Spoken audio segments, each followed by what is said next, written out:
नमस्कार, मेरा नाम है अभयराज और निष्पक्ष दिव्य संदेश के YouTube मंच पर आपका स्वागत है। उत्तर प्रदेश में 2024 के लोकसभा चुनाव में मिली हार से सबक लेते हुए बीजेपी अब दोबारा से खड़े होने की कवायद में जुट गई है।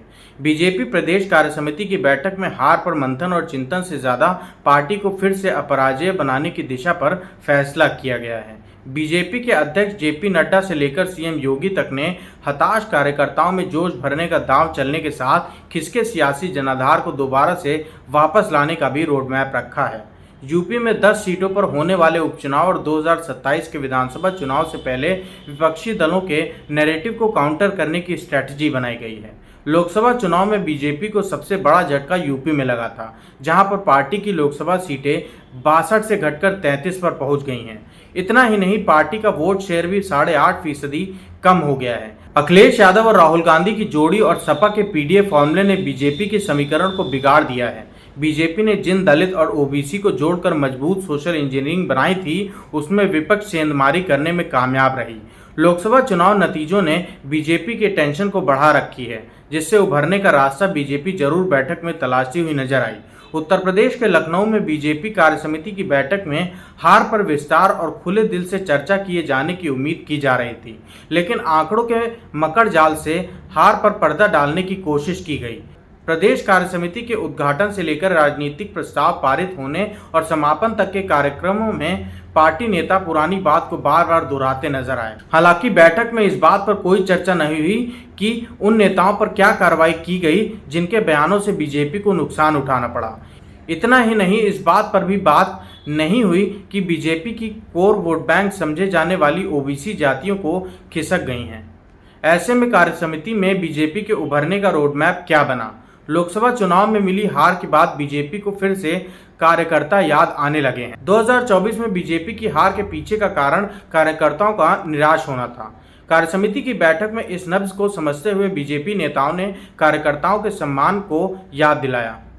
डिप्टी सीएम केशव प्रसाद मौर्य ने कार्यकर्ताओं के असंतोष को खत्म करने के मद्देनजर कहा कि संगठन सरकार से बड़ा है, संगठन से बड़ा कोई नहीं है। हर एक कार्यकर्ता हमारा गौरव है। जो आप कार्यकर्ताओं का दर्द है, वही मेरा भी दर्द है। सीएम योगी ने कहा कि बीजेपी के कार्यकर्ता बैकफुट पर ना आए।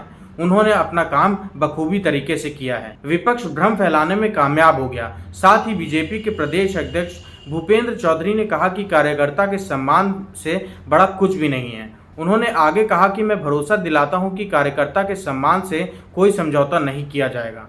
इस तरह से बीजेपी कार्यकर्ताओं को हार के हताश से निकालने का दांव चला है, ताकि दोबारा से उन्हें एक्टिव किया जा सके। 2024 के लोकसभा चुनाव में विपक्ष के संविधान बदलने और आरक्षण समाप्त करने वाले नैरेटिव के चलते बीजेपी को सफलता नहीं मिली। ऐसे में बीजेपी अब फिर से दलितों को जोड़ने की कवायद करने का प्लान बनाया है, क्योंकि लोकसभा चुनाव में बसपा का दलित वोट बैंक खिसक कर सपा और कांग्रेस के पाले में चला गया है। अब बीजेपी फिर से दलित वोटों पर फोकस करने का प्लान बनाया है। इसकी शुरुआत कार्यसमिति की बैठक का आगाज जेपी नड्डा ने भीमराव अंबेडकर की प्रतिमा पर पुष्प अर्पित करके दलित समुदाय को सियासी संदेश दिया।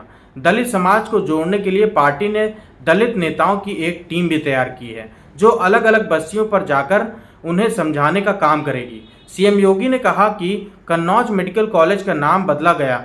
भीमराव अंबेडकर के नाम पर रखे कॉलेज का नाम सपा सरकार ने बदला था, जिसे बीजेपी ने दोबारा से बाबा साहब के नाम पर रखा। सपा ने सत्ता में रहते हुए SC/ST की स्कॉलरशिप भी रोक दी थी।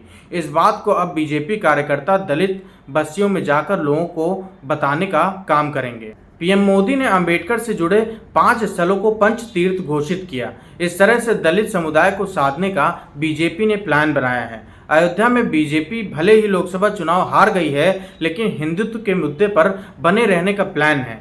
बीजेपी के प्रदेश अध्यक्ष भूपेंद्र चौधरी ने राजनीतिक प्रस्ताव पेश करते हुए कहा कि लखन पासी जी को याद किए बिना बैठक अधूरी रहेगी। उन्होंने कहा कि भारत की आत्मा अयोध्या, काशी और मथुरा में बसती है। पहले कांवड़ यात्रा को रोका जाता था। अयोध्या में 500 साल बाद भव्य राम मंदिर बना और पीएम मोदी ने धारा 370 हटाने का काम किया। सीएम योगी ने कहा कि अयोध्या में भव्य राम मंदिर निर्माण की शुरुआत के बाद अब काशी और मथुरा समेत सभी तीर्थ स्थल नई अंगड़ाई लेते हुए दिखाई दे रहे हैं और इन स्थितियों में सबको एक बार फिर आगे बढ़ना होगा। इस तरह से साफ है कि बीजेपी अपने कोर एजेंडे पर जमे रहने का ही फैसला है और उसे लेकर आगे बढ़ने की बात कही जा रही है। ऐसे में साफ है बीजेपी किसी भी सूरत में अपने मूल मुद्दे से हटने वाला नहीं है और उस पर सियासी बिसात बिछाने का फैसला किया है। प्रदेश कार्य समिति की बैठक में बीजेपी ने उपचुनाव के साथ साथ 2027 में होने वाले विधानसभा चुनाव का रोडमैप तय कर दिया है। बीजेपी ने कार्यकर्ताओं के सामने सबसे पहले यूपी में खाली होने वाली 10 विधानसभा सीटों पर होने वाले उपचुनाव को जीतने का टारगेट रखा है। लोकसभा चुनाव नतीजे के बाद यह सीटें खाली हुई हैं, जिसमें 5 सीटें सपा, 3 सीटें बीजेपी और आरएलडी निषाद पार्टी के एक विधायक के इस्तीफे से खाली हुई हैं। बीजेपी ने 10 सीटों पर होने वाले उपचुनाव का टारगेट सेट किया है, जिसे हर हाल में जीतने का प्लान है। 2024 के लोकसभा के चुनाव में मिली जीत से विपक्ष के पक्ष में बने माहौल को खत्म करने का बीजेपी के पास उपचुनाव जीतने ही लक्ष्य है। इस तरह से उपचुनाव जीतकर बीजेपी यूपी की सियासत में सियासी संदेश देने का दांव चल सकती है, क्योंकि लोकसभा चुनाव के नतीजे ने बीजेपी के लिए 2027 की टेंशन बढ़ा दी है। सपा और कांग्रेस ने जिस तरह 43 लोकसभा सीटें जीती हैं, उस विधानसभा के लिहाज से देखें तो 223 विधानसभा की सीटें होती हैं। इस तरह बीजेपी उपचुनाव के साथ साथ 2027 के विधानसभा चुनाव के लिए अपनी सियासी बिसात बिछाना चाहती है। लोकसभा चुनाव में मिली हार पर बीजेपी कार्य समिति की बैठक में मंथन हुआ, लेकिन कोई एक्शन नहीं दिखा। अति पिछड़ी जातियों में बीजेपी की कोर वोट बैंक समझी जाने वाली जातियां क्यों छिटक गईं? इन सवालों पर मनन मंथन करने से ज्यादा बैठक में नेतृत्व का फोकस सफाई देने और राहुल अखिलेश की सफलता से हिंदू समाज पर मंडराने वाले खतरे के बारे में बताने पर रहा। बीजेपी के खिसके जनाधार को वापस पाने के लिए क्या क्या होना चाहिए?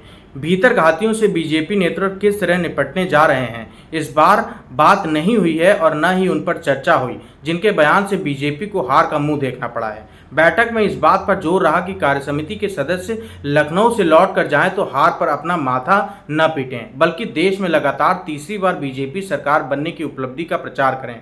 नेता जाकर कार्यकर्ताओं में उत्साह भरें और लोगों को यह समझाएं कि बीजेपी की सरकार बनना ऐतिहासिक है। कार्य समिति में यह भी मंथन हुआ कि उपचुनाव से पहले अब कैसे विपक्ष की काट करनी है और हर बूथ तक किस तरह से विपक्ष के भ्रम को तोड़ना है। धन्यवाद।